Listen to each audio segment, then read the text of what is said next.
Something big is happening in the global economy right now, and most people have no idea. There are no breaking headlines, no panic on the streets, no alerts on mainstream news. But behind the scenes, smart money is already moving. And by the time regular people notice, it will be too late. Let me explain. Every major economic shift in history followed the same pattern. First, the insiders move quietly. Second, the data starts whispering. Third, the public reacts emotionally at the worst possible moment. We are currently between stage 1 and stage 2. Smart money never waits for confirmation. They don't wait for experts on TV. They don't wait for fear. They position early when it feels uncomfortable. Right now, we're seeing capital quietly leave risk assets. Not dramatically, not loudly, but strategically. Large investors are reducing exposure to overvalued markets, increasing liquidity, and shifting into assets that protect purchasing power.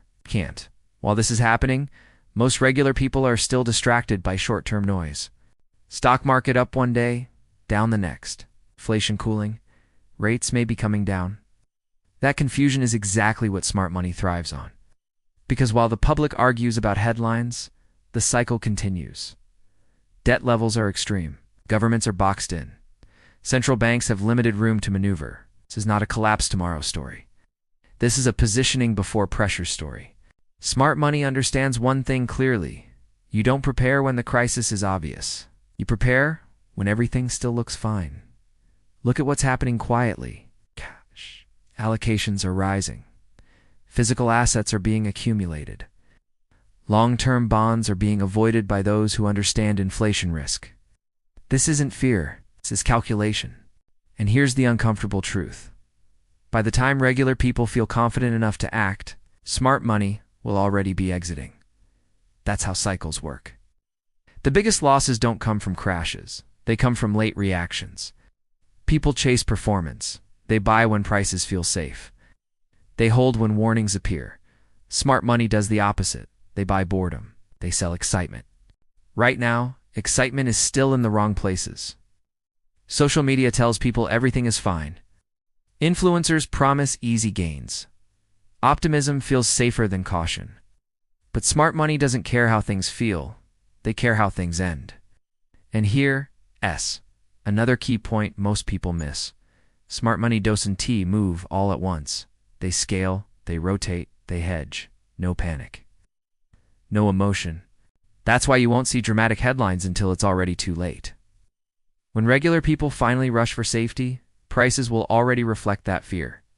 Opportunities will be gone, liquidity will vanish, and mistakes will become permanent. This is why paying attention now matters. Not to panic, not to sell everything, but to think ahead. Ask yourself one question. If the economy looks okay today, why is smart money preparing for stress? They see what's coming before it arrives, not because they're smarter, but because they respect history. Every cycle ends the same way. Only the timing changes, and timing is everything. The people who win are not the ones who predict the exact moment. They're the ones who position early and wait patiently. The people who lose are the ones who wait for clarity. Clarity always comes after the damage. Right now, we are in the quiet phase, the calm before the shift. Smart money is moving silently. Regular people are still watching. When the noise finally gets loud, the doors will already be closing. Don't be the last to react. Be early enough to have options. Because in the next economic phase, speed won't save you. Positioning will.